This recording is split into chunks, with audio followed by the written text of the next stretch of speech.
Welcome to the Health and Wellness Show on your VOCM. Now, here's your host, Dr. Mike Wall. Welcome to the show. I'm your host, Dr. Mike Wall, and today we're going to talk about something that's pretty important to me. We're going to talk cancer. I lost my father to cancer. I recently lost one of my best friends to cancer, and it's something that affects a lot of Canadians. There's actually stats that show that 225,000 Canadians are going to get cancer this year, and 83,000 people will pass away from it. During our lifetime, 1 in 2 Canadians are going to get diagnosed with cancer, and 1 of 4 of us will die from the disease. It increases our risk with age, but it can happen at any age to us, and we're still seeing a lot of cancers that are directly related to lifestyle, things like lung cancer constituting 25% of deaths in the country from cancer. So with us today to talk about this subject, couldn't get 2 better people. We have Dr. Stephen Quigley. He is a liver and pancreatic surgeon at Eastern Health. He trained for medical school at Memorial University and did a residency in surgery at the University of Calgary, and then did a liver and pancreas surgery specialty at IU Health in Indianapolis, Indiana. He's now doing a master's degree in patient safety and healthcare quality at Johns Hopkins this September. Thanks for being on the show, Steve. No problem. Thanks very much for having me, Mike. All right, and with him is Dr. Matt Falwell. He went to Queen's University and then did his medical school at Western University, did a residency in Toronto at Princes Margaret Hospital, followed by a fellowship at the BC Cancer Agency. He is now the Chief of Oncology at Simcoe, Muskoka Regional Cancer Program in Barrie, Ontario, and he happens to be my cousin. Welcome to the show, Matt. Thanks for having me, Mike. Pleasure. Guys, we're going to talk about cancer today, but before we get into that conversation, we need to address what's going on in the world right now. Even if our conversation's about cancer today, I do want to talk about some of the disparities that exist in the world and have come up recently. And I've seen these disparities when it comes to opportunities for certain vulnerable populations in the world of wellness, and they might also exist in medicine. I'm going to acknowledge, first of all, that I can't fully understand this because it's not a lived experience for me. And we really want to recognize that there may be some systemic issues with healthcare access with people of color, in particular with indigenous populations, here in Newfoundland, and Matt, you may have seen this in your work when you studied in different parts of the country and in your work in Ontario. And so I want to use the radio platform today for the first part of the show just to share about some of the disparities that can impact Canadians in adverse ways, particularly when it comes to their health. This sort of came to mind with me when I saw what was happening with COVID-19, in particular in the U.S., where we saw that populations like the Black or people of color or indigenous populations tend to have worse health outcomes when it comes to diseases. Matt, have you ever experienced anything like that in your work? I think there's a really pieces of literature in that, Mike, especially primarily here in Canada for our indigenous populations. And I think you nailed it right in the head. It's a matter of access. It's a matter of primary care in a lot of cases in terms of the initial diagnosis and screening.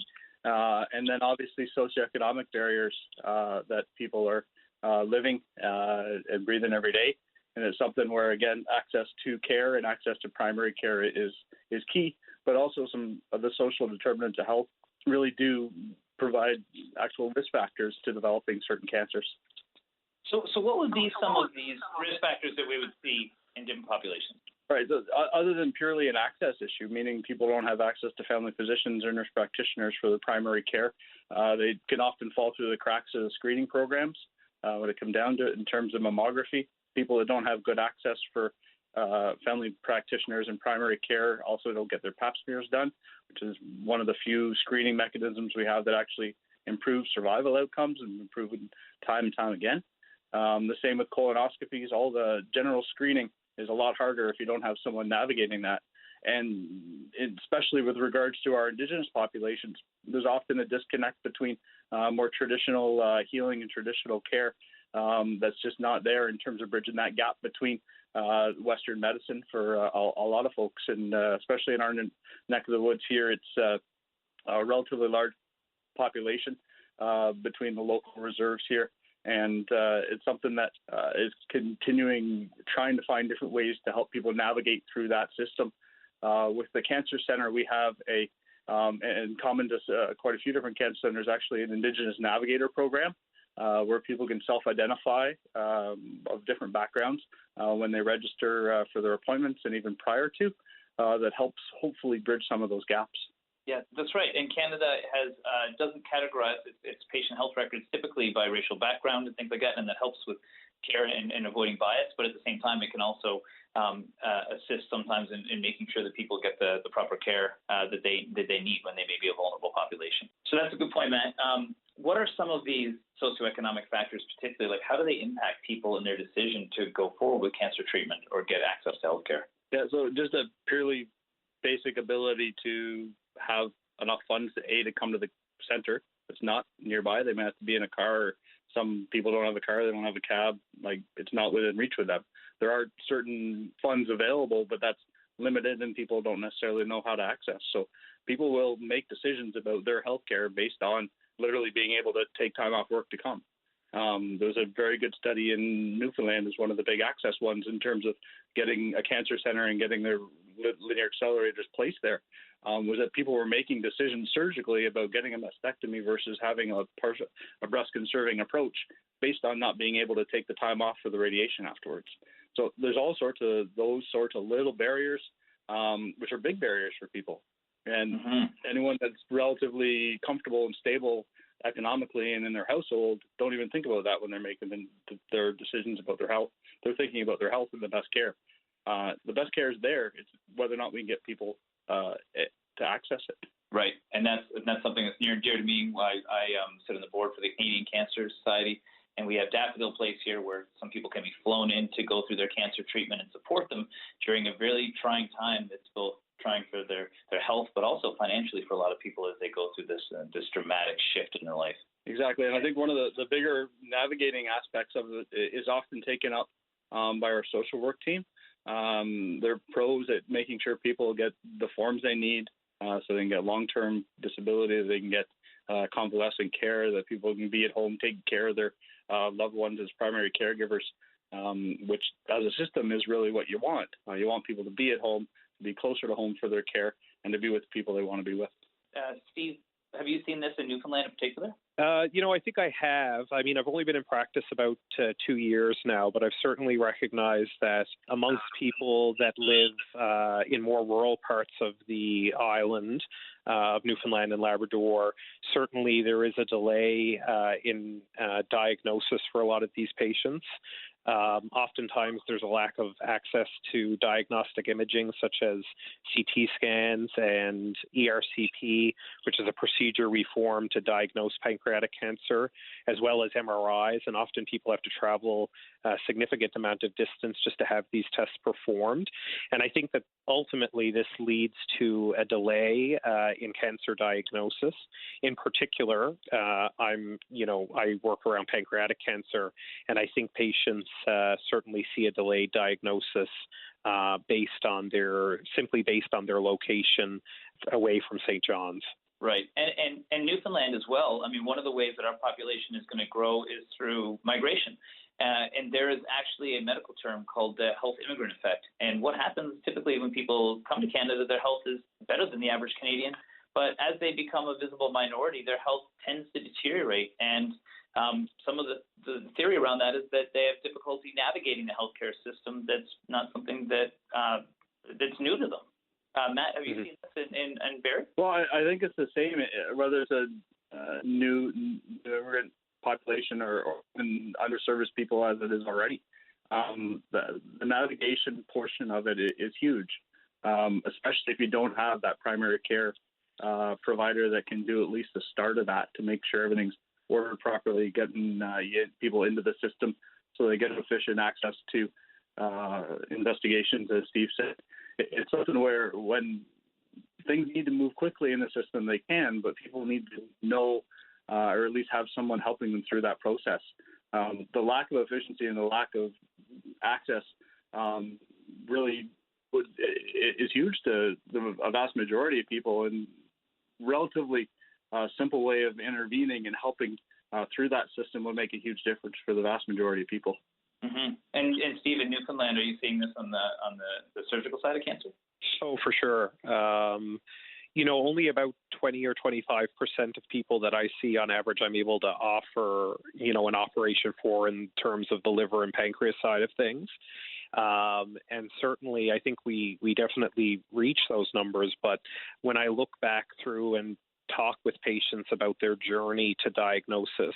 I certainly identify multiple points along the way where they could have been picked up. A classic example would be someone who develops new diabetes in the community. And that's often a huge red flag for onset of pancreatic cancer. And then on times, multiple months can pass by, and then a pancreatic cancer only gets inadvertently picked up on a CT scan, maybe performed for something else. And so this is just sort of, alluding to the points Matt mentioned before about, access, delays in diagnosis, and those sorts of things. Yeah. And that brings us to a really good point there, is that, even with access, people are still facing significant challenges when it comes to cancer. Like I said before, my father was late diagnosed with cancer, and by the time they found it, it was stage 4. And that's what we're going to do for the next part of the show, is we're going to talk about, what cancer is 101. What are all the questions people have? Let's talk about some of the definitions, some of the terms they're going to hear, so that they can really help navigate their own health and improve their own health literacy. Guys, we're going to jump to break, but I'm here with Dr. Matthew Falwell. He's an oncologist, and Dr. Stephen Quigley, who's a cancer surgeon. We'll be right back after this break. The Health and Wellness Show will be right back on your VOCM. Now back to Dr. Mike Wall. This is the Health and Wellness Show on your VOCM. Welcome back to the show. I'm here with Dr. Steve Quigley. He is a liver and pancreatic surgeon at Eastern Health, and Dr. Matthew Falwell. He is the Chief of Oncology at the Simcoe Muskoka Regional Cancer Program in Barrie, Ontario. Guys, we're going to talk now about what cancer is. Can you, Steve, explain to me what is cancer? And we hear different definitions of what it is, but can you explain, from the top level, how does it work in the body? I mean, I think the way that I think of cancer is just an abnormal growth of cells that eventually, in my scenario, it forms into sort of a mass or a lesion that presents itself within an organ system, So we know from the biology of cancer with regard to colorectal cancer, for example, that often cancer starts as a small polyp, and over the course of 8 to 10 years, it becomes an actual cancerous lesion with cells that can then go to the lymph node and metastasize to other aspects of the body. This sort of way of thinking about cancer, I think, can be included into all types of cancer: pancreatic cancer, liver cancer. That's kind of the way that I think about cancer. Oftentimes, in my area of expertise, when I see people with a new diagnosis of cancer, often they come in with weight loss, often usually quite significant, and they also come in with jaundice. So because they have a mass within their liver and biliary system, their liver is unable to process bile, and that results in their skin turning yellow. And oftentimes people present with painless jaundice, which is their initial reason for entering the emergency department. I can count, if I had a nickel for every single time I heard somebody say, I just woke up one morning and I was yellow, and my wife or my partner said, "You're yellow," and we came into the emergency department. And that's really their first introduction to the healthcare system. They had been feeling reasonably well up until that point. When you pry and dig around, you find some underlying issues, maybe some vague abdominal pain or some unintentional weight loss. But truly, when I encounter things, it's at a level of obstruction, for lack of a better term. Right. So it's actually it's presenting physically almost. Matt, what about yourself? Do you see all types of cancer? My focus is in GI cancers as well, breast cancer and primary brain tumors. Obviously, depending on where things are, they present differently. And we often, as Steve rightly said, we often see the end result of a lot of things. You don't come to a head until we often have a diagnosis before they get to see an oncologist often.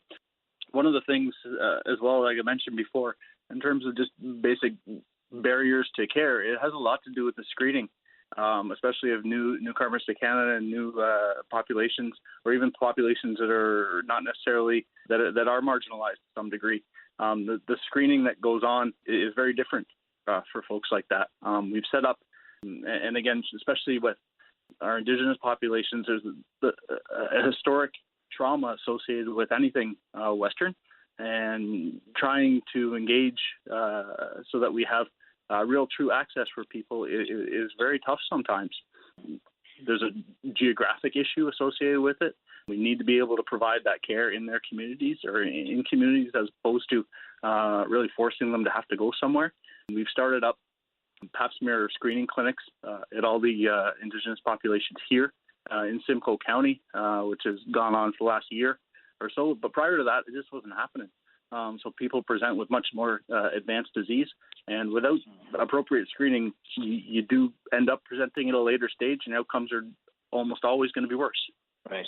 And Steve, I mean, the rural population we have in Newfoundland and Labrador, that screening access has got to be difficult as well, which, like, that would be the type of challenges that we would face as Newfoundlanders. So how do people get educated around avoiding getting cancer? Like, what's one of the challenges we're facing here at home? I mean, I think that's a really interesting question. I think, to begin, I would say that I think there is, as I've kind of mentioned before, delay to diagnosis. And the fact of the matter is that sometimes people need to come down and have special tests done. Maybe the weather's bad.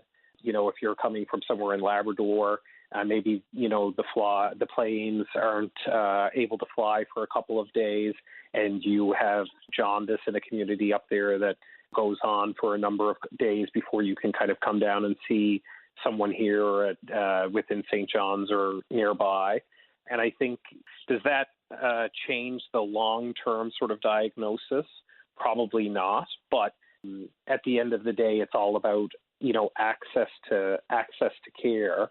And certainly, if you don't have these diagnostic capabilities at your center, then you're relying on coming somewhere else to get them done. And every delay counts when it comes to certain types of cancer, for sure. And as they sort of add up and sort of build and kind of snowball on each other, you can see how over time that leads to a very lengthy process. Right. And that's what really this talk is about today, guys. A lot of people, this is very confusing to them. It's very scary. And a lot of times when we're facing something that's scary, we tend to ignore it because we hope it doesn't exist. So that's really what we're gonna keep on chatting about here. So we talked about a few things, but what are some of the most deadly forms of cancer, Matt? Just in terms of by the numbers, you mentioned lung cancer, obviously in terms of the overall contribution to the mortality from cancer. The top cancers would still be breast, colon, prostate, lung cancer. Mm-hmm. It's something where incidents of certain cancers related to things like HPV, for example, have been on the increase, both cervix cancer, but also now head and neck cancer. But the big four really drive that still. Obviously, skin cancer is part of that, but it's often more localized type of issue outside of the things like melanomas. But overall outcomes is still probably more related to lung cancer primarily. Mm-hmm. And okay, so Steve, on this same thing, so some of those cancers that we just heard have had some success at making them less fatal than they used to be. How have the survival rates changed for these diseases? Because I know you deal with pancreatic cancer, which is one of the most deadly. So I think survival rates changed, yeah. Yeah, I mean, I think, in terms of colorectal cancer, because I can't speak to, lung and melanoma, mostly that's the surgical oncologists at my group that deal with most of those patients, and then the thoracic surgeons are really the true lung experts. In terms of colorectal cancer, I mean, I think our ability to treat colorectal cancer with chemotherapy and chemotherapy that works has been huge. We're starting to understand the genetic basis of the disease and the genetic mutations of the disease, and then being able to tailor different chemotherapy options to that, which I think is great. In terms of, when you talk about colorectal cancer, oftentimes it metastasizes or moves to the liver as its next stage of development. And that's basically a blood flow issue. The colon's blood supply goes through the liver, and because tumor cells are within the blood supply, they feed into the liver. But we've made great strides in our ability to resect liver metastases from colorectal cancer and really push the envelope in terms of how much liver we can resect and combine that with our chemotherapy to come up with a treatment plan that works. With regards to pancreatic cancer, I think we still have a long way to go. The 5-year overall survival rate about a decade and a half ago was somewhere between 3 and 5%. At the most recent meeting I was at in Miami of this year, the International Hepatobiliary meeting, they say that the 5-year overall survival now is 9%. So we've doubled our overall survival in a decade, but we still have a long way to go. The goal of the group is to approach 20% by within the next sort of 10 years. And really what that's going to come down to is finding a chemotherapy that works and being able to diagnose this disease earlier. So until we have some sort of a serum biomarker, and by that I mean a blood test that can give us some indication that there's cancer going on within the system before you become obstructed with jaundice and present to an emergency department or your family doctor, et cetera, until we find a chemo that's very effective and we are able to increase our ability to diagnose this disease, we're probably going to be hovering around that 9% mark for quite some time. Yes. Okay, that makes sense. So just for the people who are listening, metastasize basically means that it spreads throughout the body. So it's not just in the organ it started with, it's sort of transferring and moving throughout the body, correct? Yeah, cancer is a systemic disease.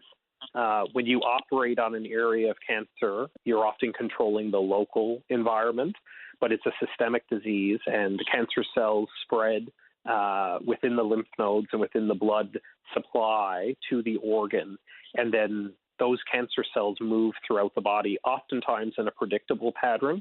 As I mentioned in colon cancer, the lymphatics and the blood supply, that is channeled through the liver in terms of how our body processes and recycles our toxins in our bloodstream and that sort of thing. So that's the reason often why the first place we see metastases or new cancer deposits is in the liver from the colon. Right. That makes sense. We're going to continue with talking about treatments. We talked about some surgery there. We alluded to some chemotherapy. We're going to jump to a quick break. When we come back, we're going to talk to Dr. Follwell about some of the other treatments that people could expect to go through if they were diagnosed with cancer. But we're going to jump to a break. We'll be right back. I'm here with Dr. Matthew Falwell. He's an oncologist, and Dr. Stephen Quigley, who's a cancer surgeon. We'll be right back. The Health and Wellness Show will be right back on your VOCM. Now back to Dr. Mike Wall. This is the Health and Wellness Show on your VOCM. Welcome back. I'm here with Dr. Matthew Falwell, oncologist, and Dr. Stephen Quigley, cancer surgeon. Guys, before the break, we were talking about some of the different types of treatment that people go through when they have cancer. Matt, can you walk us through the other treatments besides surgery that a cancer patient could expect to go through? Right. So obviously, outside of the surgical plane, we have chemotherapy or more systemic therapies that are really targeted at anywhere blood supply outside of the central nervous system can go. The goal is to eradicate or at least reduce the activity of cells that have already spread from the local and the primary area of the cancer. Probably the biggest change in outcome and change in treatment, both for toxicity but also actual outcomes and effectiveness, has been some of the immunotherapy that's been going on over the last decade. There's certain receptors that can be shut off, some that can be turned on that will essentially help both the chemotherapy work better, potentially be an alternative too. Melanoma in particular was one of the first ones. It was actually studied by a guy in Ottawa, Ontario. And that was one of the first studies looking at immune therapy and how actually manipulating that system can improve outcomes in people that were thought to have widely metastatic disease. I'd be amiss not talking about radiation oncology, as I'm a radiation oncologist. Depending on the course of where you are in your disease and what the disease type is, we can either be the primary treatment or act in addition to other therapies like chemotherapy and surgery. Mention a little bit in terms of colorectal cancer. Certain things cannot be cut out of certain areas, and if there's something that is in an area of the liver that can't be accessible surgically, there's options from radiation therapy, but also radiofrequency ablation, literally putting a probe into the lesion and heating it up to kill it, as well as microwave. All these things have been moving forward, and it's really only been in the last decade that we've had real good access to those. So that's kind of the long and the short of it. Obviously, dealing with primary brain tumors, once diagnosis is made, radiation as well as an oral form of chemotherapy would be the primary mode therapy. And then depending on what other body site you're dealing with, the role for radiation can be varying from both going in a curative attempt, but also in terms of palliation, in terms of people's symptoms. And we've talked about survival rates. Right now, these combinations are showing to be effective in helping make lots of types of cancer very treatable. Even the most deadly, like Steve said earlier, pancreatic cancer is showing, significant improvements in treatment, even if it's got a long ways to go. But guys, this is a health and wellness show. We talked about some of the socioeconomic factors that really are challenging for vulnerable populations, but also there's risk factors that are inherent to all of us when it comes to our lifestyle. Matt, what are some of the aspects of lifestyle that can impact our risk for getting cancer? Well, obviously the usual smoking and alcoholic intake, truthfully. Vaping is still relatively young in terms of that, and the population is often quite young, so the long-term effects related to that would still be not known, and the oncologic or the cancer potential related to that is still unknown. It's kind of interesting considering how much we've done in terms of trying to get people not smoking, that rolled through relatively easily and engulfed a certain population in our society. As an aside, obviously sun care, sun safety, good coverage if you can't, good SPF at least 30 if you can't, and it's something where that is related to a socioeconomic level of where you may be doing your work, working outside, working more manual type jobs, as opposed to being able to be inside and covered all day. So it does really come back to a lot of levels back to a socioeconomic factor. Mm-hmm. Exposure as well. And Mike, if I could just add in about that, I think obesity is also a major lifestyle piece that's worth sort of touching on. In dealing with my cancer patients, I definitely see that there's a role that obesity plays, and there's multiple areas of research that point towards obesity leading not only to cancer, but poor cancer outcomes. And, I did my PhD looking at obesity-related hormones in Newfoundlanders, and I will tell you that in Newfoundland, Labrador, we have the highest rates of obesity in the country. Do you see that as being a challenge with the work you do? Oh, it's a massive challenge. When you're operating for a living, you every body type responds differently to surgery. And certainly from a technical aspect, it's much more challenging in an obese patient. And often getting people through the post-operative course when they have obesity is much more challenging. They run into wound infections, hernias. Immediately post-operatively, we see a harder time with people and their respiratory system post-operatively if they have truncal or abdominal obesity. So there's a direct impact on a pre, intra, and post-operative management perspective. That's interesting. And, we're seeing that obesity and diabetes, for example, are some of the biggest risk factors for COVID-19, too, things that people would not have thought to be associated with conditions. But, these are the types of things that people need to think about, is that you're not just trying to lose weight because of the reasons we've been told in the media, but these actually have some real impacts on our outcomes when it comes to the likelihood of getting sick, but also your recovery. Let's talk about some other things here. So, guys, what about the role of diet and exercise? In particular, I think nutrition has to play a huge role in cancer. Matt, do you want to take that one? Yeah, well, I think that's a great point, Mike. It's something that brings up all the things you're talking about in terms of marginalized societies or racialized societies or socioeconomically isolated groups. It's something where people may just not even have the time to be able to cook a meal. They may not have the time to be able to get their 20 minutes of good exercise a day. So purely a financial barrier to people actually staying healthy. And I saw, without a doubt, impacts both their access to healthcare, but also, as Steve mentioned, their outcomes associated with developing. Right. And Steve? For sure. If there's any patients of mine that are out there listening, I think they've probably heard my spiel on this a number of times in the clinic. But essentially, when I sign people up for surgery, usually it's for marathon-type surgery, operations that take 8, 9, 12 hours. And often with cancer cachexia or cancer weight loss on board, they're in a protein, in a deficient state. And so I tell people they have to increase their protein in their diet, increase their healthy food intake, really work at looking at nutrition as sort of king for getting through this problem. In addition, I request of my patients to do 20 to 30 minutes of physical activity every day leading up, before and after surgery. And there's many studies that show that even 15 to 20 minutes of exercise before a major operation can lead to decreased length of stay and improved outcomes with decreased complications. So the point of nutrition and exercise and how it relates to both physical and mental well-being heading into a major operation is not something I take lightly. Right. Okay, so right onto that, and not only surgery, but Matt, you talked about other forms of treatment. How is somebody coming in strong? How would they fare? How would they fare better, I guess, if compared to somebody who's more healthy? Without a doubt, try to keep people doing as much they want to be doing as possible. Don't necessarily let a disease define you. There's obviously things that you have to avoid in terms of risks if your immune system is compromised through the various chemotherapies and other treatments. But the more you can keep people doing their day-to-day and what they actually want to be doing, they'll be more compliant with treatment. They'll get through it often a little better. And it's something where as long as we get through the appropriate treatments, the outcomes should be as we expect.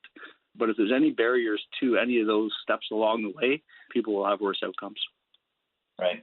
And we're going to jump to a break quickly, but Steve, you hit something I think is really, really important. You said the mental health aspect going into this. How does that play a role? I think I tell all of my patients that, I always try to remain as optimistic as possible with a cancer diagnosis. There's a delicate balance there to walk between optimism and sort of, giving someone false hope. But we talk very openly and frankly about, some people are numbers people. They want the stats. They want the numbers. Some people are happier just to sort of know the overall kind of big picture sort of stuff. But from what I have seen, and this is more anecdotally than anything, because I don't think there's any studies that I'm aware of that have looked at this, but when people come into an illness with a positive attitude and with the right mindset, they approach the challenges and they approach the obstacles a little bit differently. They seem to get through it a little bit better. Obviously, you can't, will cancer to kind of go away, but I've certainly seen that people's outlook certainly makes a difference in terms of how long they stay in hospital after an operation and how they return to their activities of daily living. Quickly, they return to those post-operatively. Excellent. That's great advice. Guys, we're going to jump to a break. I'm here with Dr. Matthew Falwell. He's an oncologist, and Dr. Steve Quigley. He's a cancer surgeon. We'll be right back. The Health and Wellness Show will be right back on your VOCM. Now back to Dr. Mike Wall. This is the Health and Wellness Show on your VOCM. Welcome back. We're here with Dr. Steve Quigley. He's a pancreatic and liver cancer surgeon, and Dr. Matthew Falwell, Chief of Oncology at the Simcoe Muskoka Cancer Center in Barrie, Ontario. Guys, we finished the last thing talking about what we can do for our health to make sure that we can, number one, avoid getting a cancer diagnosis. But secondly, if we are facing that really big challenge, then how can we get through it easier by being healthy? I think we have some great things about exercise there, having a good mental mindset, and even controlling our weight, which we wouldn't have thought of. But what are some things that are sort of new and exciting when it comes to the future of cancer research, Matt? Right. From the radiation oncology side of things, essentially the treatment planning and delivery has been revolutionized, obviously with the improvement of computing power, truthfully, as a big part of that, but also the general approach to delivering treatment, increasing the amount of radiation that you can deliver to an area safely, more accurately, day to day, and even during breathing cycles. For example, you can follow a lung tumor as it moves during inspiration or expiration breath phase. So it's something where really the technological part of it has really improved. From the systemic management of things mentioned before in terms of more tailored chemotherapies, but also immune therapies that are really aimed at targeting specific pathways within different cancer cells to essentially improve outcomes in a situation that would not have happened in the past. Steve, you talked earlier about a cancer that I know an awful lot about. For those of you listening that don't know, my father passed away of pancreatic cancer, and when he got given the diagnosis, it was really a death sentence. He had less than 5% survival rate chance after 5 years, and that wasn't looking at the longer horizon. So we knew the time was quite limited, but you said earlier that you've almost doubled the survival rate with that. What are some things that you're seeing on even some of these most deadly cancers?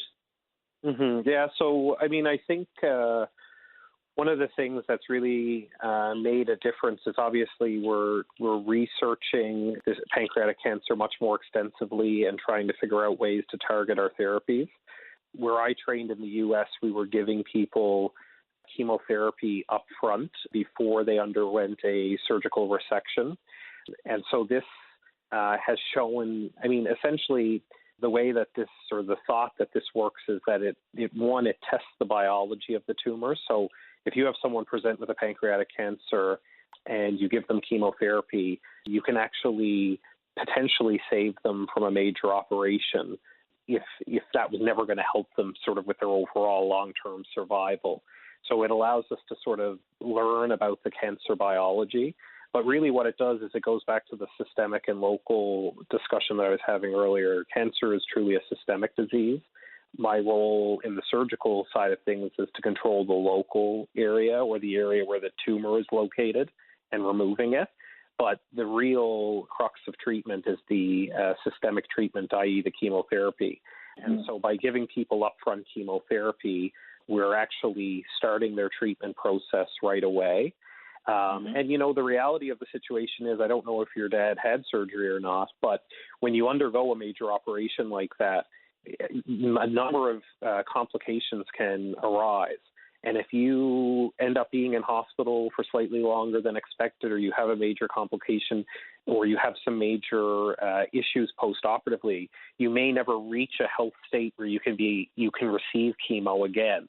So then you do not get the systemic treatment for your disease. So giving people chemotherapy up front not only tests the tumor, but in some ways it tests the strength of the individual, and it tests the body's ability to receive some of that systemic treatment before undergoing a major marathon operation. Right. Yeah. No. In his case, he wasn't able to, but he did go through chemo, and he did do quite well considering the prognosis with it. Guys, there's a couple things in Newfoundland in particular. We've got a very rare form of stomach cancer. They've been able to find genetic markers that can predict if people are going to be likely to develop this cancer, and people can preemptively remove their stomach and avoid a terminal disease. Where do we see ourselves in 10 years, Matt? I think that's continuing to evolve, Mike. It's something where obviously there's a lot of good research in breast cancers and the BRCA gene. Breast, ovarian, and sometimes even pancreatic cancers. There's some that Steve mentioned related to certain colon cancers. I think it's doing a good family history and knowing actually what's going on in terms of what's happened in someone's past, if possible, if not. And that comes back to primary care too. How do you risk stratify people? How do you get the right people getting the right test at the right time? So I think that really does come down to primary care and knowing that people are asking the right questions. I think it's going to be more targeted in terms of individual tumor assessments. We have access to essentially genetic tumor marking and makeup associated with certain breast cancers to help guide and essentially de-escalate treatment when it won't be favorable in terms of changing their outcome. And that avoids toxicity, it avoids time, and it avoids long-term issues associated with the treatment they may not have needed. So I think it's more and more related to the individual persons, not just cancers. And how we diagnose to begin with. I was going to mention some of the potential positives in terms of access for people related to what's happened with COVID is the amount of virtual care that's going on. It's something where our day is completely changed. And really it forces you to look at who needs to actually travel to get discussions about things. It has a lot to do with how physicians are often paid, unfortunately, initially. But taking that part out of it and being it essentially normal, getting people as little as possible out of their normal day-to-day, and really only seeing the people that need to be seen. Obviously, the people that are on treatment that have to be there for the time frame. But how do you keep that experience and exposure really as little as possible that doesn't need to be happening? Yeah, you can this has revolutionized the way that we're going to treat patients here. I call 30 to 40 people a week, whereas before they were coming into the office for a recheck, and it's completely unnecessary. You're completely correct. Well, that's good. And that's going to be a solution for our rural population, particularly here in Newfoundland and Labrador. So 100%. Video conference will be huge. Okay, so how do people that want to not only improve their health literacy like we're doing here today, but may actually want to take an active role in supporting cancer and cancer research? Steve, what are some tips you would give people? Because there's so many options for people to donate to and support cancer in their own ways. What would be some ways that you would advise people I think anytime that you can get involved in any national or international fundraising efforts, that's great. Obviously, at a local level, we are starting to build and hoping to build our pancreatic cancer profile here. Micah and I, we've had many discussions about this and how we want to build a community and build funds for people within the province of Newfoundland and Labrador that are experiencing pancreatic cancer diagnosis. I think that could be extended to any other type of cancer as well. I always refer all of my patients, there's a lot of good and bad information on the internet. I always refer all of my patients to the Pancreatic Cancer Action Network. That is a group of non-for-profit organization that essentially links people up with clinical trials across the world and pancreatic cancer experts, and even just has someone available 24 hours a day that can talk to you about your cancer experience. So there's lots of things that are available out there. I think strictly from a fundraising standpoint, I think, the Canadian Cancer Society, the CIBC Run for the Cure, and any of those, national level organizations are certainly trying to work at the, grassroots level of research to try to make differences for patients and patient survival. Awesome. Yeah, and locally we've got Daffodil Place and the Canadian Cancer Society, and there's Young Adult Cancer Canada, Shape for the Brave. So, yeah, there's definitely some good ones. What about you, Matt? What would you recommend for people to think about? Well, I think it's important for people who are doing like you're doing, Mike. You're talking about your personal experience. I think that's goes beyond value because it humanizes it. It shows that it's not necessarily scary. You can talk about it like you're talking about your dad. It's something where also locally I sit on the foundation board for the hospital here at Barrie as a physician liaison, trying to get people more engaged from the physician side of things to do things like this, for example, but also just to be out in the community and really building the local and support the local development of the healthcare system here.